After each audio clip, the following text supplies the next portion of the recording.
اگر آپ ایک ایسے ماحول میں رہ رہے ہیں جس کا سارا نظام باطل ہے، شیطان اور طاغوت کے نظام کے تحت رہنے پر مجبور ہیں، ایک راستہ تو یہ ہو سکتا ہے کہ وہاں سے ہجرت کر جائے، لیکن آج دنیا میں کوئی سپاٹ نہیں، کوئی جزیرہ بھی نہیں،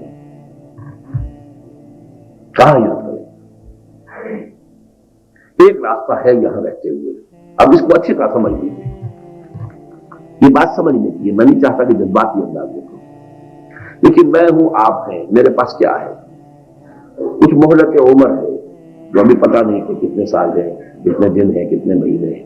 آپ کے پاس، جوانوں کے پاس بہرحال بحثیت ہے، مجموعی زیادہ ہے، کچھ صلاحیت ہے، مختلف قسم کی صلاحیت ہے، کسی کو اللہ نے کوئی سی صلاحیت زیادہ دی، کسی کو کوئی اور دوسری دی، کسی کو جسمانی قوت زیادہ دی ہے، کسی کو ذہنی صلاحیت زیادہ دی۔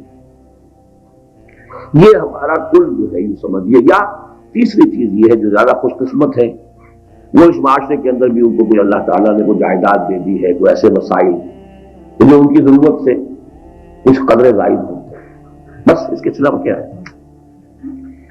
اس کا کم سے کم منیمم حصہ اپنے اور اپنے اہل و عیال کے لیے رکھ کر بقیہ سارا حصہ اللہ کے دین کو غالب کرنے کی جدوجہد کے لیے وقف کر دیں گے تو اس باطل نظام کے تحت زندگی گزارنے کے گناہ کا کفارہ ہوگا۔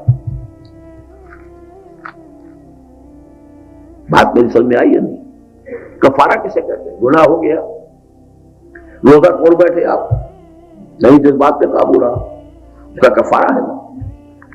قسم کھائی تھی، توڑی ہے یا توڑنی ہے، کفارہ ہے۔ ہم ایک باطل نظام کے تحت زندگی گزار رہے ہیں، مجبور ہیں، اس کا کوئی کفارہ ہے؟ وہ ایک کفارہ ہے۔ اور اس کو میں اب زیادہ دوسرے الفاظ میں کہوں، باطل اور طاغوت کے نظام کے تحت رکھ رہیے انڈر پروٹیسٹ، اس کو ذہناً ریکنسائل نہ کیجئے، دل سے تسلیم نہ کیجئے، اور اس کو بے خودوں سے اکھیڑنے کے لیے اور دین کے نظام کو قائم کرنے کے لیے اپنی میکسیمم وقت، صلاحیت اور قوت کا حصہ صرف کیا۔ لیکن اگر آپ نے اس نظام کے تحت فلرش کرنا، پھلنا، پھیلنا، پھولنا یہ کیا، اس کا مطلب یہ کہ آپ ریکنسائل کیے ہوئے اس نظام کو، بلکہ آپ اس کی چاکری کر رہے ہیں۔ انگریز کی بگی میں بھی تو ہم گھوڑے بن کر جتے تھے کہ نہیں؟ اب ہم IMF کی بگی میں جتے ہوئے،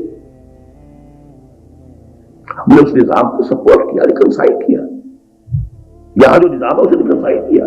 اب اسی میں ہم چاہ رہے ہیں اور فلرش کریں، اور مکان بنا لیں، اور جائیداد بنا لیں، اور اپنی ایک مل ہے تو 2 بن جائے، 2 ہو تو 3 بن جائے۔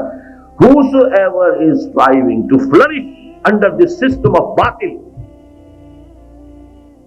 اس کی نماز، اس کا روزہ، اس کا حج، اس کی قربانی زیرو ہے۔ یہ میں اپنی عمر کے 66ویں برس کے اختتام پر کہہ رہا ہوں آپ، zero. The minimum requirement is don't reconcile with it، اس کو قبول مت کرو دل سے، and remain here as a born fighter، اس کو میں نے بدلنا ہے۔ ہاں، اللہ تعالیٰ یہ نہیں کہتا کہ سارا آپ اپنی بنیادی ضروریات، یسألونک ماذا ينفقون قل العفو، keep your basic and bare necessities، اس کے بعد اپنا وقت، اپنی صلاحیت، اپنی ذہانت، اپنی قوت، اقامت دین کی جد و جہد، باطل نظام کو جڑ سے اکھیڑ کر اور اللہ کے دیے ہوئے نظام عدل و قسط کو قائم کرنے کے لیے وقت کریں۔ یہ ہے دی وے آؤٹ۔